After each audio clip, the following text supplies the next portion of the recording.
بسم الله. حلو فوق الروعه. يا سلام. في مالك هو في معاك والله حلوه. لا هي حلوه كده. دي مش عايزه ليمون. عايزه ايه يا خالته منى؟ عايزه رمان. تعالي خديه. استنى يا ولد. ادوق.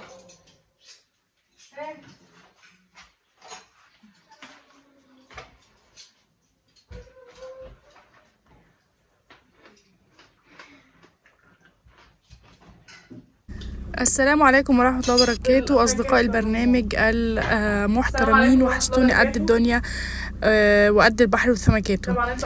احنا رحنا عند ماما عادي جدا نقضي الأجازة، إذ فجأة لقيت ماما نقع حمص. أتاريها شافت الفيديو اللي فات وإيه عرفت إن أنا جاية أوتوماتيك، مش لسه هتقولي اعملي لنا حمص، إيه نقعت الحمص وسابته على الحوض أوتوماتيك. والله ست بتفهم.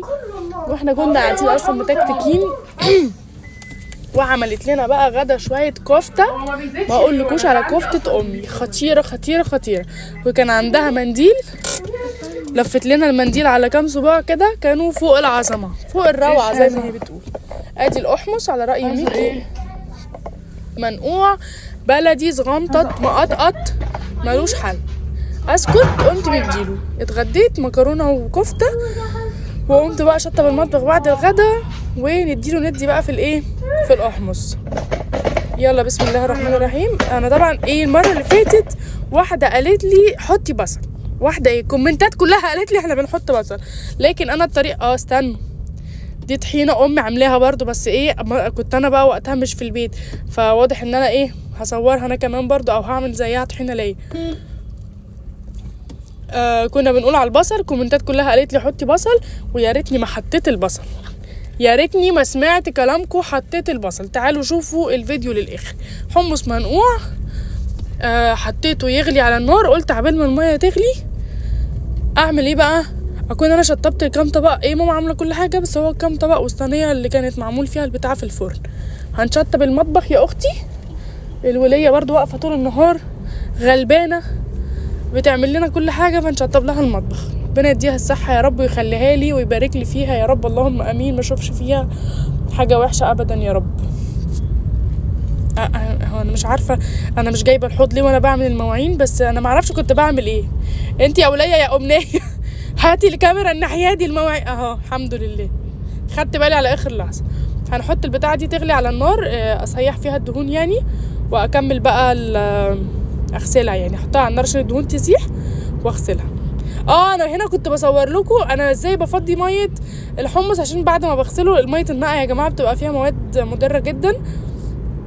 اي بقوليات بيبقى فيها ماده كنت سامعاها دكتور من زمان انا وماما يعني، ومتربيه عليها، بيبقى فيها ماده شبه سامه، ماده مضره جدا، لازم تتنقع 6 ساعات، فالميه طبعا بتبقى مش نظيفه، فبفضل فاتحه عليها الميه لحد ما تنزل كل الميه اللي مش نظيفه وتبدلها بميه نظيفه. هنحط بقى ميه ونحطها على النار على بال ما تغلي الحزام على بال ما تغلي كنا احنا شطبنا الحوض. وهنحط بقى طماطم والثوم والتوابل، وتعالوا نكمل الفيديو. طبعا انا غبت عنكم الغيبه الطويله دي عشان انا سافرت، خدنا الاجازه 8 ايام، اللهم صل 8 ايام 10 ايام، اللهم صل على النبي، اجازه مبروكه، انما تحفه بحفه على راي مليكه وهي صغننه. خدنا الاجازه بقى وسافرنا، فطبعا تغيير الجو اول يومين سفر دول بنعيا فيهم انا والعيال، مش مشكله، فدا السفر. احنا بنروح البلد اجازه اسبوع، نعيا 3 ايام، وبعد كده نخف نقعد يومين كويسين، ال3 ايام الباقيين قبل ما نروح نعيا برضو. فاجازه البلد معروفه بتبقى كده دايما. ادينا حطينا الصينيه هي تفك على البتاع وهغسلها بقى. المهم يعني كنتوا وحشيني جدا، عشان كده ما نزلتش اي فيديوهات خالص خالص خالص، ولكن مش هتاخر عليكم تاني يا اخواتي. ليه يسالوني ليه؟ عشان انتوا وحشتوني اكتر ما انا وحشتكم بجد، يعني ربنا يديمكم نعمه في حياتي والله العظيم. بتسالوا عليا حبايبي، بتحبوني وبحبكم، يعني حاسه ان انا حاسه ان انا ورايا مسؤوليه ان انا اظهر لكم كل يوم، اتكلم معاكم كل يوم. بتكلم معاكم عن طريق الشاشه بس انا بحس الكلام بيوصل فعلا اكني قاعده معاكم في قاعده. فربنا يديم المعروف يا رب ان شاء الله. نمرش بقى الصينيه مرشا مبرحا لحد ما يظهر لها صهاب. عشان ايه؟ عشان تلمع سنه، يعني مش لازم تلمع تبقى مرايه، ولكن ما تبقاش برضو مصديه. ونغسل باقي المواعين. عايزه اقول لكم انا النهارده بسجل الفيديو، خلو كمال عزمنا على الغدا. يا خساره كان نفسي اصور معاهم اليوم، بس اضطريت انزل مشوار مهم، شغل القاهره وراجع تاني. فالعزومه هتبقى حلوه جدا. لو عرفت اصور لكم، لو احنا بنغرف الاكل والحاجات دي، صور لكم احلى عزومه في الدنيا، احلى مرات خال والله العظيم، تسلم ايديها يا رب. اكيد انا مش عارفه هي عامله ايه، بس انا حاسه ان هي عامله محشي، وحاسه ان هي عامله محشي كرنب. ما اعرفش ده عشان نفسي فيه ولا عشان هي عامله فعلا، بس هنروح ونشوف. وخلو كمان بقى بيولع فحم بقى، بيولع الشاليه اللي هي بيولع اسمها الشاليه اللي هي ايه، بيولع خشب يعني لحد ما يبقى فحم. وبنتدفى بقى ونشرب شاي بقى، استكانه على الفحم. الشاي استكانه ايه اللي هو المغلي، الشاي وسكر على النار، ده بيبقى فظيع فظيع فظيع فظيع فظيع. لو عرفت اصور طبعا هصور. نستأذن من خلو الاول بدل ما نقتحم الخصوصيه بتاعكم كده. وعايزه اقول لكم خلو عامل لي محفظه فظيعه، عامل محفظه ما تخرش الميه. اصورها لكم برضو ان شاء الله وانا هناك. وبيعمل شغل جلد طبيعي هاند ميد خطير، هبقى اصور لكم ان شاء الله لما اروح. الميه ورايا بتغلي، الحمص بيغلي، ميه بتغلي يعني غلوه بسيطه كده. فهسيبه يغلي شويه ايه لحد ما اشطف الطبقين دول، واحط بقى 4 طماطميات بالظبط، حوالي 4 كبار يعني. هما كانوا في الفريزر، ما كنتش ضامنه النتيجه بتاعتهم، بس عادي خليتهم يفكوا، قشرتهم وضربتهم في الخلاط ومع توم. وايه بقى، تعالوا شوفوا ايه تاني. حطيتي ايه يا امنيه؟ هقول لكم ما نستعجلش على رزقنا. ام رشي يا اختي، ام رشي.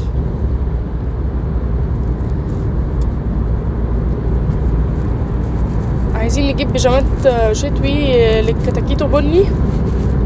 ما بصوا، انا بحس ان انا اولادي عندهم بيجامات كتير جدا بيلبسوها في البيت. اول ما بخرج اي اروح يعني ازور حد واقعد 3 ايام، فجاه بلاقي اولادي ما عندهمش. ازاي؟ ما اعرفش والله العظيم. لان اللبس واحنا قاعدين في البيت بيبقى عادي، ممكن سويت شيرت مثلا بتاع السنه اللي فاتت على بنطلون بيجامه مثلا، ولا بنطلون اللي هو بيبقى لوحده ده اللي هو سويت بانتس. بحس ان هم عندهم كل حاجه في البيت حلوه. البقره اللي هم بيلبسوها دي السالوبيتا، لكن بقى بيجامه يخرجوا بيها في البلد. فنروح نشوف ايه حد نشتري منه بيجامات برضو في البلد.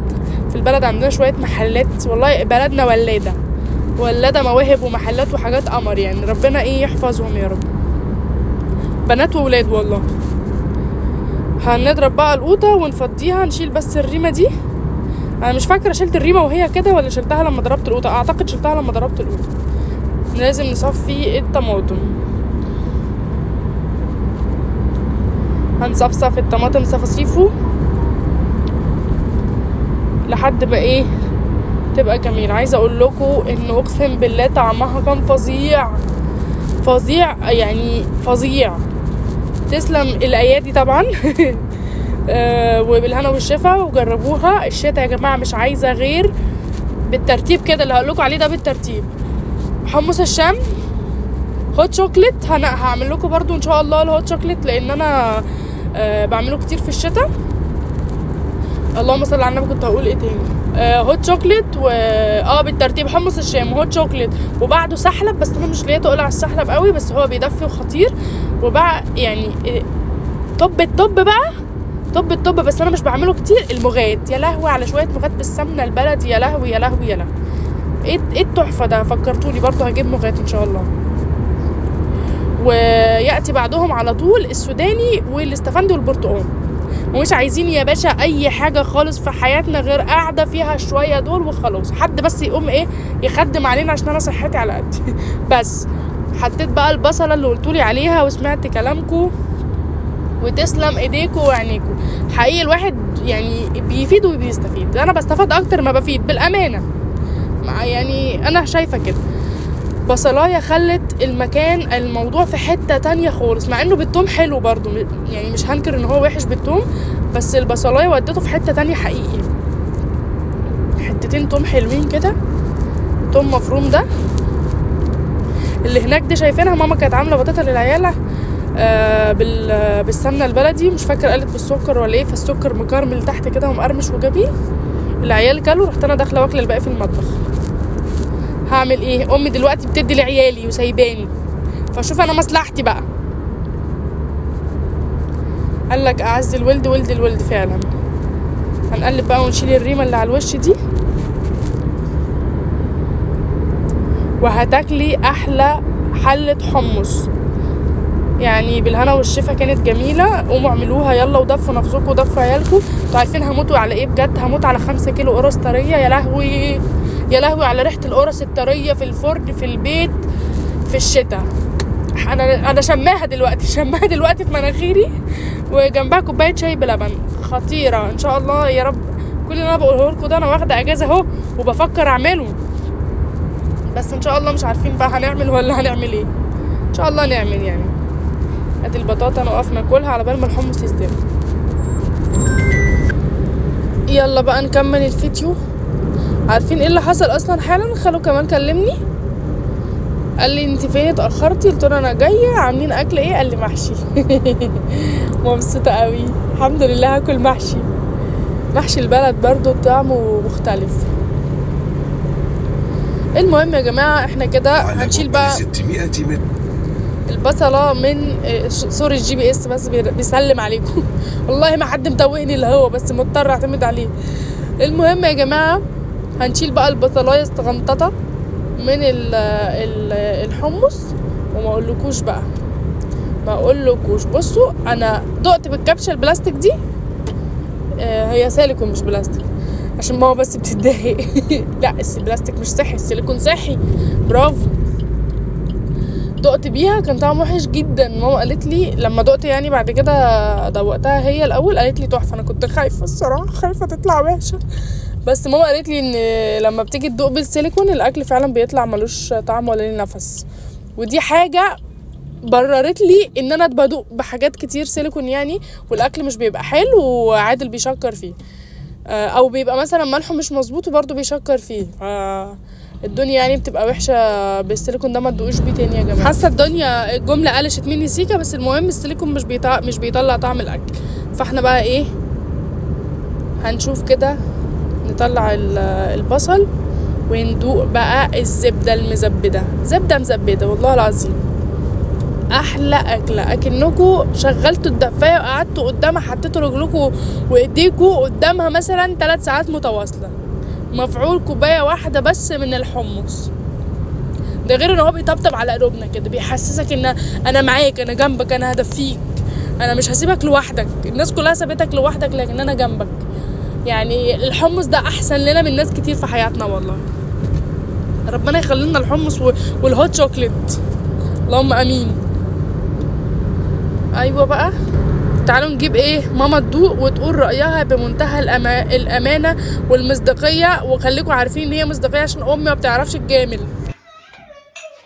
احلى كوبايتين حلبسه في الدنيا. اذا خد يا مغرفي. بسم الله الرحمن الرحيم. يا سلام.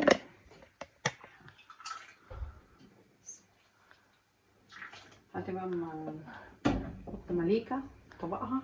طب هتغسله لها ولا من نضيف؟ لا نضيف. ماشي. حطيت بصل اهو، شايفين قشر البصل؟ بس انا حاسه ان هو من غير البصل احسن، بس لسه ما حطيناش ليمون. ماما انا عايزه الدوق بتاعي من غير ليمون. ازاي يا لولا ازاي؟ عايزه اكل من غير ليمون. لازم ليمون يا ماما انا مش بحب بالليمون، فاكره؟ فاكره ماما مش اكلته بالليمون؟ في الفريزر. نقعد شهرين عشان نجيب. فين يعني؟ في الاول كده افتحي بس الفريزر.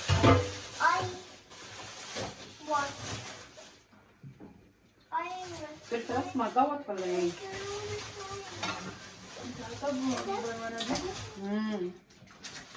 دي عامله ما كناش عاملين حساب. تعرفي ان هو بيحتاج ليمون فريش، واحنا عاملينه الساعه 3 الفجر. الساعه كام يا لولي دلوقتي؟ 1. يلا هنجرب. ميكي بيشرب حط له. اه اعملي طب في ايه؟ اعملي له في كوبايه عاديه. انت حاطه كتير قوي ولا انا متهيألي؟ لا حلو ده. احط له هنا. حطي له.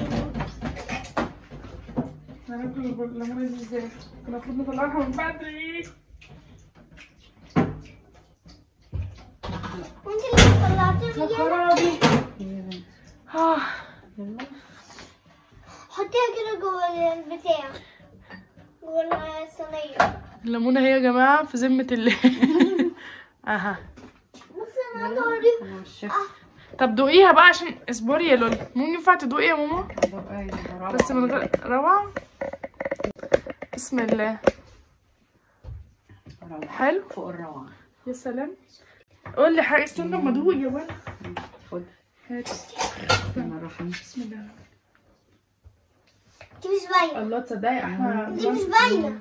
جميل. تاكلي كده السكر. امال ليه وانا بشرب من الكاتشة ما كانش ليه طعم؟ عشان انا ما بحبش ادوق بالكبش كاتشة بلاستيك؟ والله. فين البتاع؟ دي مش بلاستيك، سيليكون بس. يعني انا معنى ما بعرفش طعم الاكل فيها.